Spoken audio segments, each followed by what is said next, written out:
है। बरतानवी लोग चाय नोश करना पसंद करते हैं। कहा जाता है कि बरतानिया में रोज़ाना 16.5 करोड़ चाय के कप पिए जाते हैं।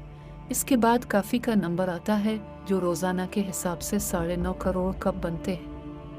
बाज़ औक़ात हम इनमें से किसी एक को ये सोच कर तरजीह देते हैं कि क्या ज़्यादा सेहतमंद है, क्या हमें ज़्यादा पुरसुकून रखेगा, होश में रखेगा, किसके मुज़िर असरात कम हो सकते हैं।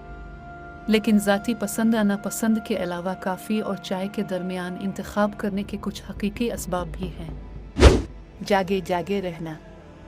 चाय और कॉफ़ी में कैफ़ीन की मिक़दार मुख्तलिफ होती है और उसकी मिक़दार का इन्हिसार इस बात पर होता है कि कौन सी प्याली में कितनी ताकतवर अज्जा वाली चाय या कॉफ़ी है, कौन सी किस्म है, ये किस तरह तैयार की गई है। ताहम कॉफ़ी में अमूमन कैफ़ीन की मिक़दार चाय की एक कप की निस्बत ज़्यादा होती है। आम फहम मफरूज़ों की बुनियाद पर कि कैफ़ीन से हम ज़्यादा बेदार रहते हैं, कॉफ़ी हमें जगाए रखने के लिए ज़्यादा पसंद की जाती है। लेकिन कुछ रिसर्चर्स कहती हैं कि ये मामला इतना सादा नहीं है। इश्तिहार।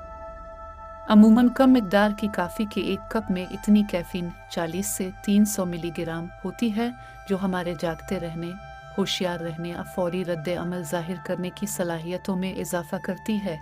ताहम इसके हमारी याददाश्त, मुवाजना करने और फ़ैसला करने की सलाहियतों पर असरात एक जैसे नहीं होते। इस बारे में शवाहिद मिलते हैं कि चाय का एक कप अगर बाकायदगी के साथ पिया जाए तो इसके अंदर मौजूद एल-थियानाइन नामी अमीनो एसिड कैफ़ीन के साथ मिलकर हमारे जिस्म पर ज़्यादा असरअंदाज होता है। रिसर्चर्स से पता चला है कि एल-थियानाइन कैफ़ीन के साथ एक तामुल करती है जो तवज्जो देने और खलफशार को नज़रअंदाज करने की सलाहियत में इजाफ़ा करती है। इसलिए अगर आप चाय के कप से अपने में बेदार रहने के ज़्यादा मुस्बत असरात महसूस कर रहे हैं तो अब सही हैं। लेकिन इतना ज़्यादा होशियार या बेदार रहने का मुज़िर असर क्या हो सकता है जो आप एक कीमत के तौर पर अदा करेंगे।